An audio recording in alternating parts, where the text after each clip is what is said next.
નમસ્કાર દર્શક મિત્રો, અવર રાઇટ્સ ન્યૂઝમાં આપનું હાર્દિક સ્વાગત છે। વડોદરા શહેરમાં બોમ્બની ધમકીભર્યા મેલ મળવું યથાવત। આજ રોજ દરજીપુરા સ્થિત આવેલ આરટીઓની કચેરીમાં બોમ્બ મૂક્યાનો ઈમેલ મળતા અફરાતફરીનો માહોલ સર્જાયો હતો, જે બાબતની જાણ પોલીસને થતાં તાત્કાલિક પોલીસની ટીમ ઘટના સ્થળે પહોંચીને આગળની કાર્યવાહી હાથ ધરી હતી। આ મામલે વધુ માહિતી આપતા ઝોન 4ના ડીસીપી એન્ડ્રુ મેકવાનને મીડિયા સમક્ષ નિવેદન આપતા જણાવ્યું, શહેર પોલીસની તમામ ટીમો, સ્થાનિક પોલીસ, ક્રાઇમ બ્રાન્ચ, એસઓજી, તમામ ટીમ, સાયબરની ટીમ અહીંયા પહોંચી ગયેલ અને આરટીઓનું તમામ ઓફિસીસ, કચેરી, તમામ ફ્લોરનું ચેકિંગ હાલ ચાલુ છે। અત્યાર સુધી કંઈ પણ વાંધાજનક મળી આવેલ નથી। સર, મેલમાં શું ઉલ્લેખ કર્યો છે?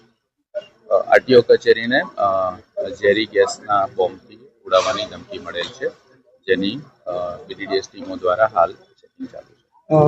કેટલા વાગે ઉડાવી દો છે? કેટલા વાગે આ કચેરીએ મેલ આપ્યો છે?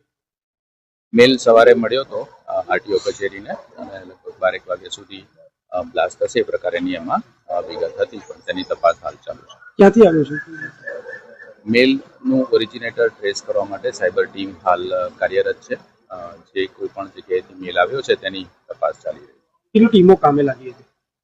એમાં સાયબર ક્રાઇમની ટીમ છે, ક્રાઇમ બ્રાન્ચની ટીમ છે, એસઓજીની ટીમ છે, બીડીડીએસની અલગ અલગ ટીમો છે, સ્થાનિક પોલીસ છે, તમામ પોલીસની ટીમો આજ રોજ આના ઉપર કાર્યવાહી બાબતે આપને જણાવી દો કે કચેરી દરમિયાન મેલની ચકાસણી કરતા મેલ ધ્યાને આવેલ હતો, જેની અંદર આરટીઓ કચેરીને બોમ્બ દ્વારા ઉડાવી દેવાની ધમકી આપેલી હતી અને એના રિગાર્ડિંગ બધી પોલીસ સ્ટેશનને જાણ કરતા જણાવ્યું છે કે આ બોમ્બ થ્રેટ મળી આવ્યો છે અને એટલે કે આ બોમ્બને કોઈ પ્રકારનો એવી કોઈ પણ માહિતી અત્યારે કચેરી દ્વારા મળેલી નથી અને હાલ જે છે પોલીસ ડિપાર્ટમેન્ટ દ્વારા કાર્યવાહી કરી અને ક્લિયરન્સ આપીથી આગળની કાર્યવાહી કરવામાં આવશે।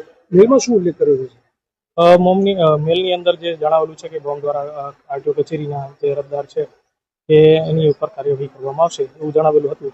હાલ જે આગળની કાર્યવાહી હતી પોલીસ ડિપાર્ટમેન્ટ દ્વારા કરેલી છે। સાહેબ, આજે જેની અપોઇન્ટમેન્ટ હતી એ લોકો માટે શું વ્યવસ્થા આવતીકાલ કે પછી હજી જરૂર ચોક્કસ જેમને આજે લાસ્ટ ડે છે તેમને તમામને પોલીસ ક્લિયરન્સ દ્વારા એક્સેપ્ટ કરી લેવામાં આવશે અને બાકીના જે અરજદાર છે એમની અપોઇન્ટમેન્ટ પણ રિશેડ્યુલ કરવામાં આવશે।